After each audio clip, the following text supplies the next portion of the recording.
오늘 여러분들의 삶 가운데 하나님의 은혜가 충만하시기를 주님의 이름으로 축원합니다. 여러분은 천동설과 지동설에 관해서 들어보신 일이 있을 겁니다. 천동설은 우주의 중심이 지구고 이를 중심으로 태양과 달, 그 밖에 행성들이 돌고 있다고 주장하는 천체에 관한 학설입니다. 오늘날에는 누구도 이 천동설을 믿지 않지만 거의 인류 역사 1400년 동안 이 천동설이 마치 진짜처럼 여겨지면서 사람들에게 믿어져 왔습니다. 그러다가 16세기 말에 코페르니쿠스라는 사람이 우주의 중심이 태양이고 태양을 중심으로 지구를 포함한 다른 모든 행성들이 돈다고 주장했는데 이것이 바로 지동설이죠. 그 시대에는 과학계뿐만 아니라 온 사회가 발칵 뒤집히고 난리가 났습니다. 어떻게 이런 말도 안 되는 학설을 하느냐, 어떻게 우주의 중심이 태양이냐 그러면서 막 싸워가지고 처음에 지동설을 주장하는 사람들이 재판을 받기도 하고 감옥에 갇히는 순환을 겪어야 했습니다. 그런데 오늘날 이런 문제가 사회적인 이슈가 되거나 과학적인 논쟁이 전혀 되지 않습니다. 왜 그럴까요? 이는 누구도 무엇이 진짜인지를 이제는 다 분별해낼 수 있기 때문에 그렇습니다. 가짜가 진짜로 여겨지는 때가 있을 수 있습니다. 그러나 진짜가 오게 되면 잠시는 혼란스러울지 모르지만 결국 진짜 앞에서 가짜는 무너질 수밖에 없게 되는 것입니다. 제가 오늘 설교를 시작하면서요, 지동설과 천동설에 관해서 이야기하는 것은 우리 삶도 어쩌면 이와 같기 때문에 그렇습니다. 삶도 그 중심이 무엇인가에 따라서 진짜와 가짜로 나누어질 수 있다고 하는 것입니다. 사실 우리는 일반적으로 삶의 중심이 언제나 내 자신이 있다고 생각합니다. 그래서 내가 중심이 된 인생이야말로 진짜 인생이고 남들이 뭐라고 한다 해도 내가 이루어가는 인생이야말로 참된 삶이다. 이것이 정말 진짜 삶이다라고 생각합니다. 물론 이러한 생각들은 일반적인 생각인 거예요. 대부분의 사람들이 동의하는 그런 이야기 중에 하나입니다. 그러나 여러분, 우리가요, 예수 그리스도를 인격적으로 만나게 되면 이러한 생각이 아니라는 것을 깨닫게 되는 것입니다. 분명히 내가 중심으로 된 인생이야말로 진짜라고 여겼는데 그것이 아니라는 생각을 갖게 되는 것입니다. 복음 안에서 우리는 예수 그리스도께서 내 삶의 중심이 되는 것만이 참된 인생이요 진짜 인생임을 깨닫게 되는 것입니다. 사실 우리가 이런 생각을 갖게 되는 이유는 사실은 분명합니다.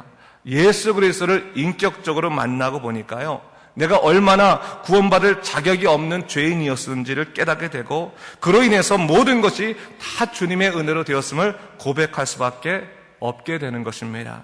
나를 주장하기에는 너무나 큰 예수 그리스도의 사랑이 내게 밀려 들어왔다.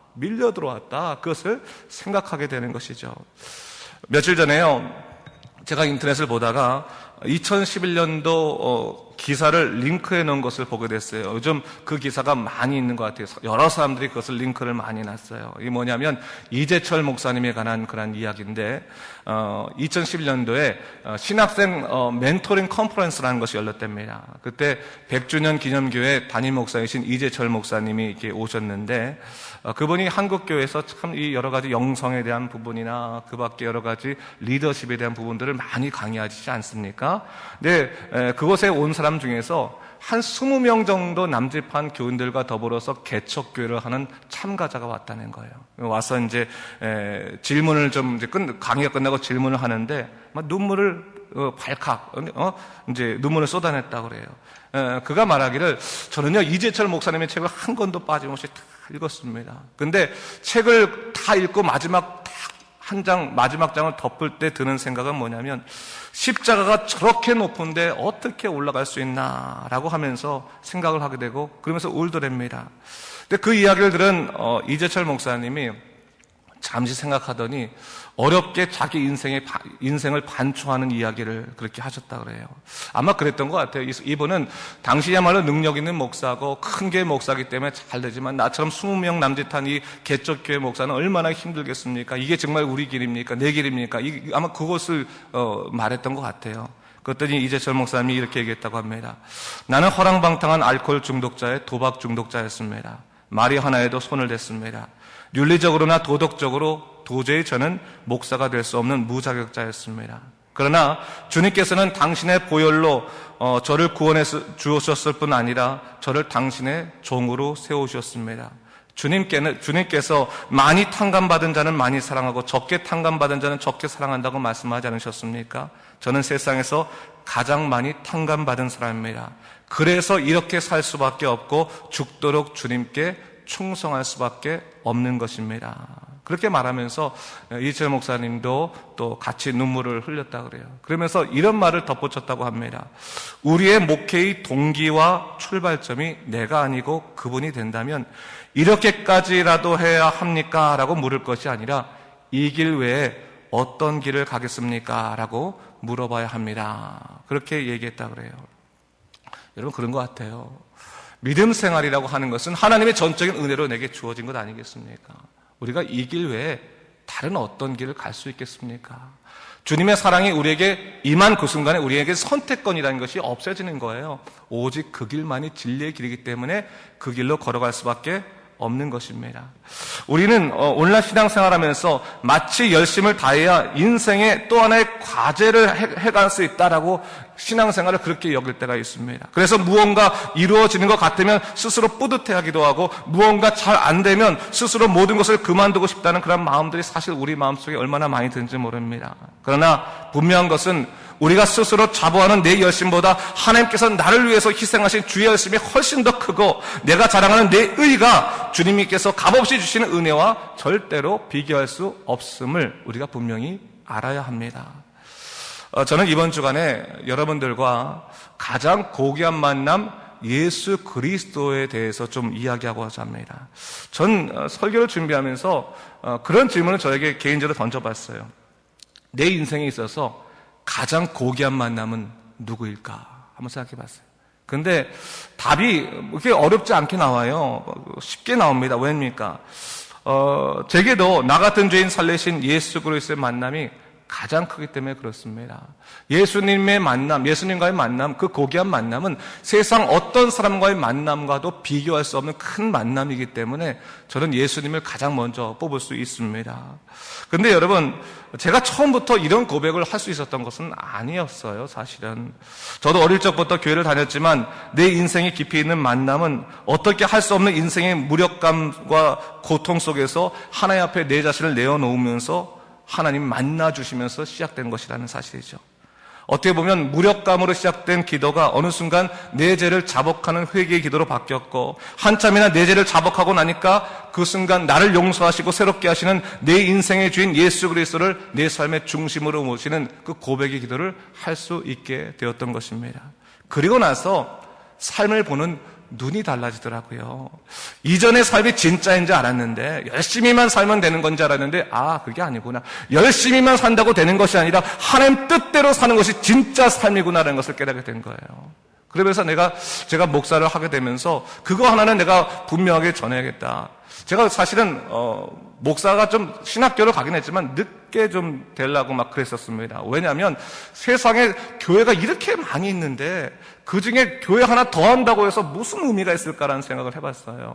그래서 제가 목사를 내가 늦게 된다. 목사 꼭 할 필요가 있나. 성도로서 열심히 하면 되지. 그런 생각을 했었는데 제가 나중에 목사가 딱 된다고 결심했을 때는 사실 어떤 마음이 있었냐면 세상에 들리지 않아도 하나의 목소리를 갖고 사는 것이 얼마나 중요할까? 어떤 목소리입니까? 내 주 예수 그리스도가 가장 고귀합니다. 예수 그리스도께서 우리를 구원했습니다라고 한마디를 나도 가지고 사는 것이 참 중요하겠다. 그 목소리를 내는 사람이 하나라도 더 있어야 될 것이 아닌가. 그런 생각을 갖게 된 거예요. 그래서 제가 목회를 하면서도 마찬가지입니다. 제가 능력이 있어서 여기 서 있는 목사가 아닙니다. 그러나 제가 하나 할 수 있는 것은 뭐냐면 제가 한마디를 더 보탤 수 있는 거예요. 내 주 예수 그리스도가 가장 고귀한 분이시고 우리를 구원하셨습니다라고 하는 그 한마디를 내가 더 낼 수 있다고 하는 것은 너무나 감사한 일이 아닐 수 없다고 하는 것이죠. 여러분, 저는 그런 의미에서 오늘 본문에서도 하나님 안에서 변화된 인생, 그리고 그 인생이 얼마나 가치로운 인생이 되었는가를 한번 돌아볼 수 있습니다. 오늘 본문에 목자가 나오거든요, 목자. 어저께 제가 설교할 때 잠깐 얘기했지만 여기서 나오는 목자는 부자 목자가 아니에요. 낮에는 남의 집에 가서 허드렛 일을 해주고 밤에는 다른 사람들의 양을 돌봐주는 그러한 가난한 그러한 어떻게 보면 고용인 목자였습니다. 그러니까 이 사람들은요, 낮에도 열심히 일해야 되고 또 밤에는 또 들판에 가서 또 꼴을 먹이고, 그리고 그 사나운 그런 이리와 같은 늑대와 같은 그 야생동물이 오지 않도록 지켜내주는 그런 역할을 하는 그런 사람이었다는 거죠. 얼마나 인생이 피곤했겠습니까? 스스로 아마 생각하기를, 야, 질긴 인생이다, 내 인생 질긴 인생이다 생각하면서 일하지 않았겠습니까? 어떻게든지 살아가야 되니까, 어떻게든지 일을 풀어가야 되니까 어쩔 수 없이 그 자리를 지켜야만 하는 그러한 질긴 인생을 살아가는 사람들이 어떻게 보면 목자였을 거라는 거예요. 그런데 여러분, 그렇게 각박하게 살아가는 그 사람들의 마음의 특징 중에 하나가 뭘 것 같아요? 하나님의 축복을 감히 바랄 수도 없는 거예요. 감히. 아니, 헌금이라도 좀 많이 드리고, 또 예배, 그 당시에는 유대인들이 다 하루에 3번씩 가서 기도해야 되잖아요. 그렇죠? 기도해야 돼. 기도라도 가서 정해진 시간에 해야 되고, 뭘 좀 해야 되는데, 남들 일해주느라 바빠가지고 그 각박한 인생 사는데 어찌 기도하고 어찌 예배 드릴 시간이 있겠어요. 그러니까 여러분 뭡니까? 내가 이렇게 살아가는데 축복은 못 받을 거야 라고 하는 그 부정적인 마음이 없지 않았겠습니까? 그런데 어느 순간에 갑자기 주님의 놀라운 영광이 그의 삶의 자리에 갑자기 임한 거예요. 그때 여러분, 이 사람들이 아멘, 감사합니다, 하나님이시군요, 하나님 저를 만나셔서 감사합니다, 이렇게 인사를 할 것 같아요? 야, 이제 내가 죽을 때가 됐구나. 내가 하나님께 충성도 하지 못하고 주의 말씀 따라 살지 못하고 내 인생에 바빠가 사니까 난 이제 죽었구나라고 생각하니까 어떤 생각이 되는 거예요? 어떤 감정이 드는 겁니까? 무서운 감정이 들 수밖에 없는 거예요. 두려운 감정이 들 수밖에 없는 거예요. 이제 내 인생 끝났다. 야, 이렇게 질기게 살아왔는데 내가 여기서 끝나는구나라는 생각을 갖게 되지 않았겠습니까? 그런데 여러분, 오늘 성경이 뭘 얘기하고 있는 거예요? 주님의 사자가 임재한 이유가 뭐였다는 거예요? 그들이 생각한 것처럼 두려움으로 인해서 그들이 망하는 것이 아니라 그들에게 새로운 소망을 부어주고 하나님의 놀라신 역사의 축복들을 주시기 위해서, 은혜를 주시기 위해서 주님께서 임재하셨음을 성경은 얘기하고 있는 것이죠. 어떤 사람들에게요? 나 같은 주인에게, 나 같은 질긴 인생에게, 나같이 다른 사람에게 존경받지 못한 사람에게, 나같이 인생이 피폐해서 어떻게 할 수 없는 자에게 주님이 찾아오신 것입니다. 이것이 바로 크리스마스의 놀라운 역사죠. 여러분, 사람도요, 자기가 좀 봉사하고 좀 기도해야지 성령 충만하면 거기서부터 기쁨이 오는 거예요, 사실은. 여러분, 그렇지 않겠어요? 뭔가 되면 그래, 내가 그동안 열심히 일했으니 축복받겠지. 너무 자신이 죄인이라고 생각하면요, 어떻게 그 앞에서 감당이 안 되는 거예요. 감당이 안 되는 거예요. 눈물만 나오는 거지. 내가 뭐길래. 근데 여러분, 오늘 천군 천사가 나타나서 그 목자들에게 주의 약속을 주시죠. 부인할 수 없는 영적인 약속을 주시는데, 그 12절 말씀 뭐라고 얘기하면, 너희가 강보에 쌓여 구유에 누워 있는 아기를 보리니 이것이 너에게 표적이 되니라 했어요. 하나님이 그들에게 약속을 주셨는데 너무 놀라운 약속을 주신 거예요. 너희가 강보에 쌓인 아기를 볼 것이다. 이거는 누구나 다 경험할 수 있는 거예요. 누구나 다 경험할 수 있는 거예요. 근데 목자들에게는 그 아기가 어떠한 높은 왕궁에 있거나 아니면 귀인의 집에 있거나 특별한 가정집에 있으면 못 봐요. 못 봐. 왜? 그렇게 질긴 인생 살고 더러운 인생 살고 정말 자기에게 드러낼 것이 하나도 없는 그런 사람들이 어떻게 옷도 제대로 입지 않고 어떻게 몸도 깨끗이 씻지 않고 귀인의 집에 가서 그 아기를 볼 수 있겠어요? 못 보는 거지. 그런데 오늘 뭐라고 했어요? 그 아기가 구유에 누워 있을 텐데, 마구간 여물통에 누워 있을 텐데, 그것을 보면 너희가 그리스도가 왔다는 표적이라고 알아라 라고 하는 거예요. 놀라운 역사인 거죠. 자기들에게도 예수 그리스도를 증거할 수 있는 기회를 주셨다는 거죠. 내게 해당되지 않는 것이나 내게 주실 수 있는 내게 그리스도를 증거할 수 있는 기회를 주셨다는 거죠. 그러나서 어떻게 했습니까? 영으로, 성령으로 임한 그 메시지 말씀을 그들이 확인하고 싶었겠습니까? 확인하고 싶지 않았겠습니까? 너무 확인하고 싶었던 거예요. 정말입니까? 정말 내게도 하나님의 놀라신 은혜가 임한 것입니까? 정말 내게도 하나님의 놀라신 약속이 임한 것입니까? 정말 내게도 하나님의 놀라신 계획이 임한 것입니까? 그러면 저는 한번 거기에 가보겠습니다 라고 그 발걸음을 움직일 수 있는 하나의 동기가 됐다고 하는 것이죠. 여러분, 이 말이 뭡니까? 하나님의 놀라운 구원의 약속과 은혜는 세상 어떤 사람들에게도 제외되지 않았음을 얘기하고 있는 거예요. 복음의 역사는 누구에게나 있다는 거예요. 어떤 사람? 그 약속을 자기에게 주시는 참 메시지로 받아들이는 사람에게는. 목자들이 그 메시지를 받았는데 아이고 말도 안 되네. 아무리 우리가 가난하고도 거짓말 치는 겁니까? 구유의 아기가 그리스도가 난다는 게 말이 됩니까? 말 되는 얘기 하세요. 그러면서 그냥 접어놨으면 그들은 증인이 되지 못했겠지. 근데 그들이 정말요? 정말 구유의 아기가 나셨습니까? 그러고 나니까 어떻게 해요? 달려갈 수 있는 마음을 가질 수 있게 됐다는 거죠. 여러분, 이것은 성령께서 그들의 마음을 움직이셨기 때문에 가능한 것입니다. 여러분, 성령께서 우리 마음을 움직이실 때요, 사실 우리 마음속에 있는 악한 그 죄의 본성들은 강하게 반발을 하게 됩니다. 항상 그것을 잊지 말아야 되는 거예요. 하나님의 놀라신 역사 가운데 우리를 변화시킬 때는 우리 마음속에서 강한 부정이 일어나요. 강한 의심이 일어납니다. 항상 싸워 이겨야 되는 거예요. 말씀으로 싸워 이겨야 되는 것이고 영으로 싸워 이겨야 되는 거예요. 강한 부정이 일어나서 싫어, 못 믿어, 안 할 거야. 그런 강한 부정 앞에서 오 주님 맞습니다, 하나님의 뜻이 그러다면 내가 한번 가보겠습니다 라고 하는 그 발걸음을 걷기만 한다면 거기에는 뭐가 있는 거예요? 하나님의 축복인 줄로 믿습니다. 여러분, 삶이 여러분 그렇게 전진해야 되는 거예요. 하나님의 영을 경험한 목자들이요, 삶의 목표가 달랐습니다.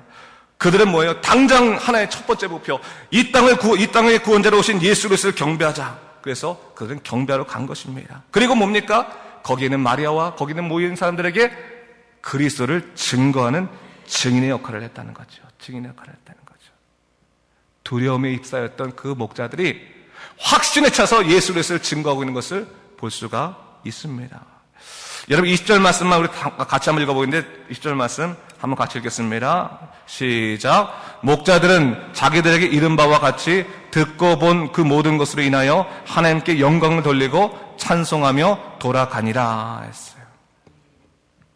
목자들이 이제 자기의 삶의 자리에 돌아가죠. 우리로 따지면 열심히 장사해야 되니까 또 가게로 돌아가고 또 가정으로 가고 다 돌아가죠.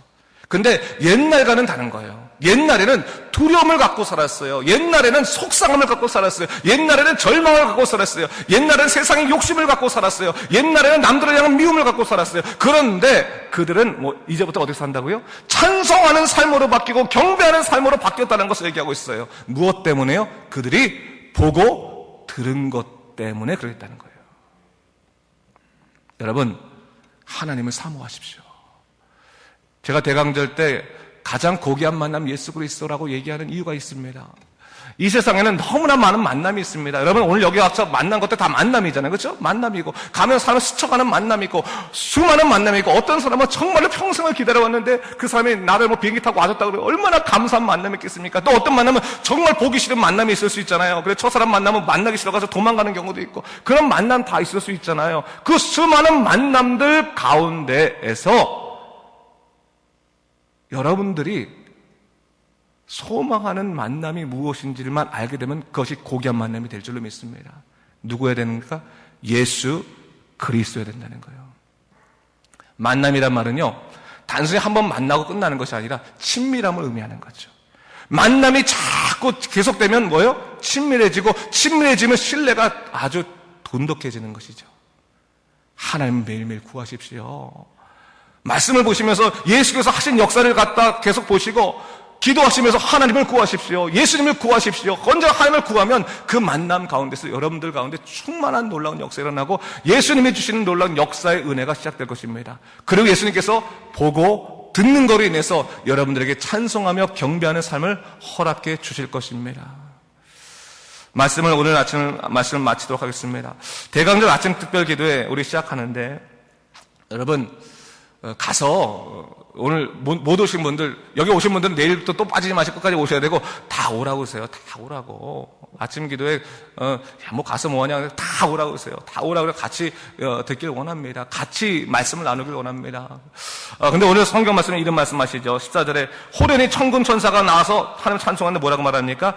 지극히 높은 곳에서는 하나님께 영광이요 땅에서는 하나님이 기뻐하시는 평화다라고 말하고 있어요. 복음은 하나님께서는 당연히 영광되는 거죠. 근데 그 복음의 역사가 십자가의 도가, 십자가의 은혜가 우리의 삶으로 내려왔을 때 시작되는 놀라운 역사는 뭡니까? 하나님이 주시는 평화가 일어난다는 거예요. 평강의 삶, 능력의 삶이 생긴다는 거예요. 좌절이 깨지고 갈등이 깨어지고 거기서부터 평화가 이루어지는 전쟁 같은 삶 가운데 하나님의 평화가 임하게 되더라는 것이죠. 여러분, 세상은 전쟁과 같은 삶입니다. 그렇죠? 그러나 예수 안에서 우리는 평화를 누려야겠습니다. 하나님 안에서 십자가의 도를 가지고 온전히 평화를 누린 여러분 되시기를 주님의 이름으로 축원합니다. 기도하겠습니다.